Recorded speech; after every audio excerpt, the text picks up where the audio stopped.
Ils n'ont plus à craindre les foudres de la justice. Le président américain Donald Trump a gracié la semaine dernière 77 personnes impliquées dans la tentative d'inverser les résultats de l'élection présidentielle remportée par Joe Biden en 2020. Cette proclamation met fin à une grave injustice nationale perpétrée contre le peuple américain après l'élection présidentielle de 2020 et poursuit le processus de réconciliation nationale, peut-on lire dans l'entête de ce texte signé par Donald Trump. Parmi les bénéficiaires figurent des très proches comme son ancien avocat Rudy Giuliani, ex-maire de New York, mais aussi des dizaines de militants républicains mis en cause pour s'être mis en travers du processus électoral. Cette nouvelle vague de grâce intervient un peu moins d'un an après celle prononcée pour les quelques 1500 personnes ayant participé à l'assaut du Congrès américain le 6 janvier 2021, effective au soir même de l'investiture de Donald Trump. Ce qui se rapproche le plus d'un pouvoir monarchique. La grâce est un pouvoir discrétionnaire du chef d'État américain gravé dans la Constitution. Il aura le pouvoir d'accorder des sursis et des grâces pour les infractions commises contre les États-Unis, sauf dans les cas d'impeachment, indique son article 2 consacré aux prérogatives présidentielles. Donald Trump ne s'en prive pas. Depuis son retour au pouvoir, le républicain a fait exploser les compteurs en graciant au total plus de 1650 personnes. Avant lui, Joe Biden n'avait prononcé que 80 grâces, soit 20 fois moins, tandis que George W. Bush et Barack Obama, qui ont été présidents pendant 2 mandats, en ont signé environ 200 selon un décompte de Bloomberg. Donald Trump est attiré par les comportements monarchiques et le pouvoir de grâce et ce qui s'en rapproche le plus, décrypte pour BFM TV Olivier Richomme, professeur de civilisation américaine à l'Université Lumière Lyon 2. Peu importe la gravité des faits commis, le président peut, sans fournir de justification, gracier n'importe quel citoyen. C'est un pouvoir dont il use et abuse car ça flatte son ego. C'est vraiment le fait du prince, estime le spécialiste. Certains profils de gracier détonnent.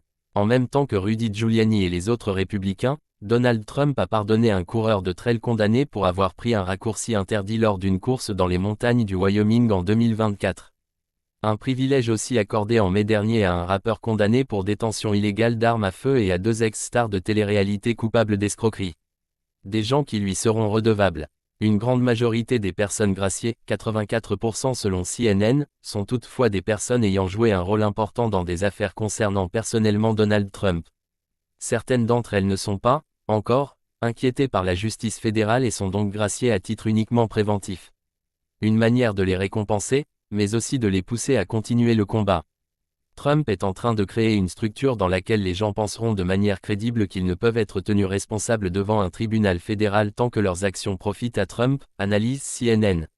Il crée un cercle de gens qui lui seront redevables, ajoute Olivier Richomme, et pas seulement en politique.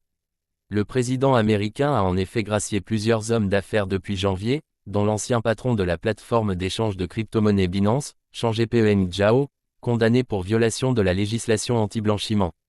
La décision a provoqué le mois dernier une vive polémique en raison des liens d'affaires entre le dirigeant d'origine chinoise et une société proche de la famille de Donald Trump, lui-même grand promoteur des crypto-monnaies. Accusation de corruption. Changpeng Zhao a contribué à une des entreprises de Donald Trump dans les cryptos et a plaidé pour une amnistie, a dénoncé la sénatrice démocrate Elizabeth Warren, qui demande au Congrès de légiférer pour empêcher ce genre de corruption.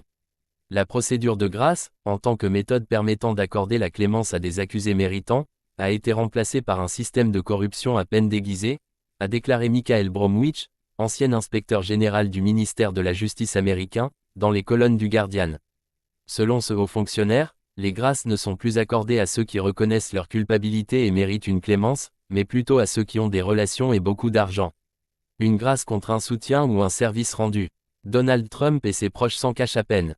Aucun militant, MAGA laissé pour compte, a ainsi exulté en mai dernier Ed Martin, un avocat du ministère de la Justice, après la grâce d'un shérif pro-Trump coupable de corruption.